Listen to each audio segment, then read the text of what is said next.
Naka-blue alert na ang mga otoridad ng Cagayan Valley Region sa harap ng banta ng Super Typhoon Inday at Habagat. Sa kabila nito, positibo ang ilang residente na magdadala ng ulan ng bagyo para sa kanilang natuyong sakahan. Yan ang ulat ni April Racho ng Radyo Pilipinas, Tugigaraw. Isa ang Babuyan Islands at Batanes sa Region 2 sa mga lugar na posibleng makaranas ng malakas na ulan mula sa Super Typhoon Inday. Kaya naman ang Cagayan Valley Regional Disaster Risk Reduction and Management Council o CVR-DRIMC naka-blue alert na para matiyak ang kaligtasan ng mga residente sa Lambak, Cagayan. Sa isinagawang pre-disaster risk assessment meeting ng CVR-DRIMC, pinayuhan nito ang mga local DRIM office na tutukan ang mga nakatira sa mga flood at landslide prone area.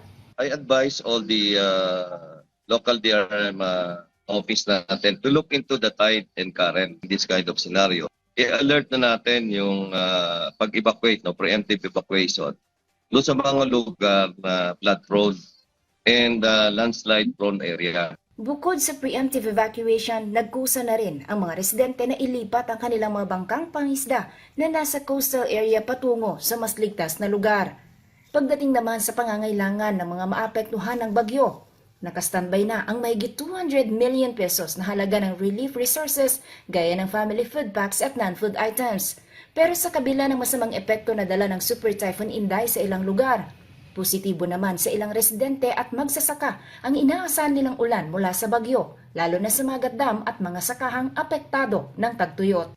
Generally, yung ulan po ngayon ni incoming Inday ay beneficial sana sa ating mga farmers. Huwag lang talaga siyang sabayan ng hangin. As we all know, medyo for the past days and month, nagkakaroon tayo ng deficit in terms of number of rainfall sa ating pong mga lupang sakahan. At initially, nag-i-issue tayo ng mga drought advisory sa ating pong region. Kung sakaling matuloy yung mga paulan nitong si Bavi, magtudulot ito ng significant na reduction ng mga areas na affected by drought. Bagamat makulimlim at kung minsan ay maaraw sa ilang bahagi ng Cagayan, nagpapaalala pa rin ang pamahalaan sa publiko na maghanda sa Super Typhoon Inday upang matiyak ang kaligtasan ng lahat. Mula rito sa Cagayan para sa Integrated State Media, April Racho ng Radyo Pilipinas, Radyo Publiko.